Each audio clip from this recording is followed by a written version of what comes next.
નમસ્કાર ખેડૂત મિત્રો, મારું નામ જયેન્દ્ર પટેલ અને આજે આપણે મિત્રો જૂનાગઢ જિલ્લાના માણાવદર તાલુકાના બુરી ગામે છીએ. આજે તારીખ છે 10/10/2023 અને આજે અહીંયા ખેડૂત મિત્ર જે છે ભરતભાઈ, એમને કપાસની અંદર આપણી ઉત્પન્નની બેગનો ડેમો કરેલો છે. આ 3 ચાસની અંદર નાખેલું છે અને બાકીના ચાસની અંદર એમને ઉત્પન્ન નથી નાખેલું. તો આપણે એમની પાસે અભિપ્રાય લઈશું કેવું રિઝલ્ટ એમને લાગ્યું અને છેક પહેલેથી લઈને છેલ્લે સુધી અત્યાર સુધી શું એમને પરિણામમાં જોવા મળ્યું છે એ આપણે એમની સાથે સીધી ચર્ચા કરીશું. નમસ્કાર ભરતભાઈ. નમસ્કાર. તમારું આખું નામ અને મોબાઈલ નંબર એક બોલી દેજો. મારું નામ ગામ મારું બુરી, હા, માણોદર તાલુકો, હા, ગઢાણિયા ભરતભાઈ ભગવાનજીભાઈ. બરાબર. મોબાઈલ નંબર 942885 ભરતભાઈ, આ જે તમે હમણાં કીધું આ 3 લાઈનની અંદર તમે ઉત્પન્ન ખાતર વાપરેલું છે, બરાબર છે, અને બાકીના જે ચાસ છે એ તમે છોડી દીધા છે. તો આ 3 ચાસની અંદર પહેલેથી અને છેલ્લે સુધી શું ફેર લાગ્યો છે એ તમારે થોડુંક કહેવાનું છે મને. આની વાવણી છે ને સાહેબ, એ 17 તારીખે 15 જૂને વરસાદ થયો, 17 તારીખે વરસાદ થયો કમ્પ્લીટ. પછી જે કપાસ રોપ્યો ઉગાવો, હા, ઉગાવાથી શરૂઆત થઈ. પેલો સ્ટેપ ઉગાવ, બરાબર, સ્ટેપ ઉગ્યું એટલે ઉગાવાથી જ ગ્રીનરીમાં હતી. આ 3 ચાસ, આ 3 ચાસમાં ગ્રીનરી હતી. બરાબર. પછી બહુ પુષ્કળ વરસાદ થયો, કપાસના વૃદ્ધિ બહુ નથી ને પુષ્કળ વરસાદ થયો. તો પેલા ખેતરમાં પાણી પેલા પાણી અહીંયા ચૂસી જતું. આ 3 ચાસને ચૂસી જતું, ચૂસાઈ જતું પાણી. આ ચાહની પેલા ચૂસાઈ જતું. બરાબર, એટલે પાણીની નિતાર શક્તિ વધારે. નિતાર શક્તિ પહોંચીને ભરભરી જમીન રહી. બરાબર. પછી 40 થી 42 દિવસ થયા પછી એમાં અળસિયા મને જોવા મળ્યા. મેં નીચે જમીન આ ભાગની અંદર, હા 3 લાઈનમાં. અને ઓલા ભાગમાં એમાં નહીં, એમાં નતા. હા, એમાં હજી પણ નથી. હજી ચા પપરો તમે, હજી પણ નથી એમ. અને અહીંયા છે ઓનલાઈન એટલે અળસિયા પણ જોવા મળે. પછી ફ્લાવરિંગ થી માંડી અત્યાર સુધીમાં મેં એક પણ ફર્ટિલાઇઝર આમાં 3 લાઈનમાં વાપરેલ.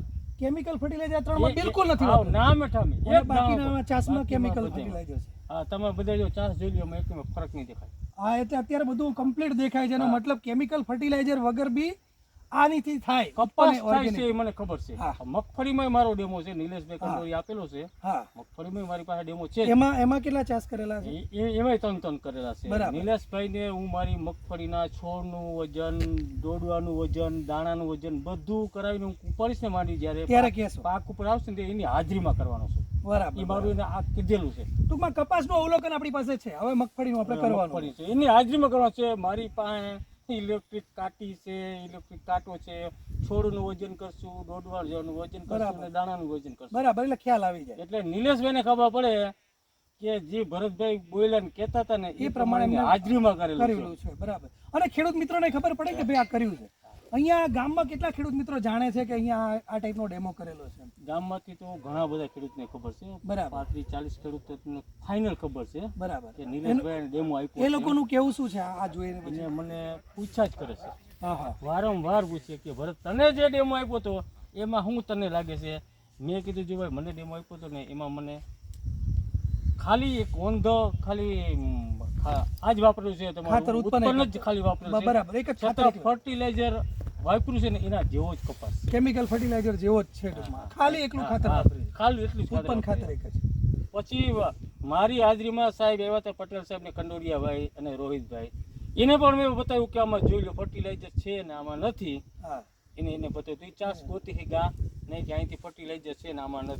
મતલબ એટલું ખાલી એકલું નાખવા છતાં એટલું રિઝલ્ટ મળ્યું છે જેટલું આપણે રેગ્યુલર કરીએ છીએ. એક મારી જાણ કરેલ હતી કંડોરિયાભાઈને કે આ 3 લાઈનની અંદર છે ને સાહેબ આવીને એને નિરીક્ષણ કર્યું તો સાહેબ કે ભાઈ ભરતભાઈ બધી લાઈન હરખી જ લાગે છે. ફર્ટિલાઇઝર વગેરે બધી લાઈન હરખી જ દેખાય છે. એક મારું કીધેલું નિલેશભાઈ હતું. કોને હતું?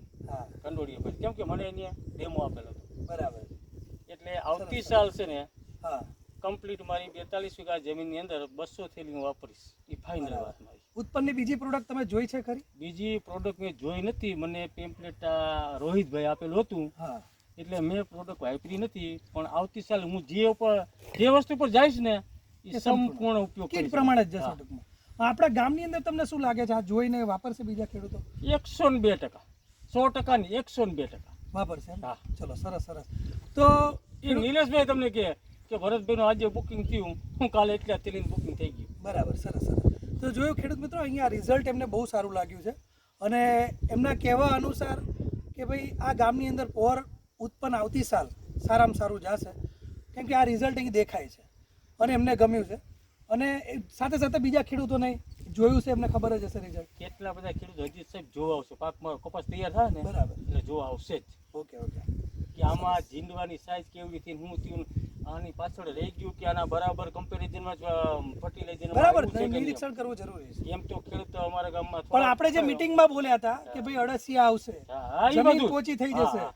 પછી તમારે પાણી ચૂસી જશે એ લાઈનની અંદર, એ બધું સાચું છે? એ 100%. આપણે જે બોલ્યા છે થાય છે, કંપની જે કહે છે એ થાય છે. ક્યારામાં જેટલી ઘડી પાણી વરસાદ થઈને ભર્યું છે ને હા. એ પછીથી એમાંથી આમ પરપોટા જેવા બસ એ બધું મેં કીધું હતું મીટિંગમાં, મને ખ્યાલ છે કે પરપોટા, અને વિડીયો પણ પરપોટા વાળો બતાવ્યો હતો. પરપોટાવાળા બરાબર. પોટા ફૂટે છે ઉપર, સમજી બરાબર, લો. અમરેલીનો હવા વિડીયો જમીનમાંથી બતાવ્યો. નીકળી અને પાણી અંદર પાણીને ચોસશે. એ આપણે અમરેલીનો એક વિડીયો તમને બતાવ્યો હતો, એ પ્રમાણે ટૂંકમાં થાય. ફાઇનલ બસ બસ, તો કંપની જે કહે છે એ છે. છે. Okay okay.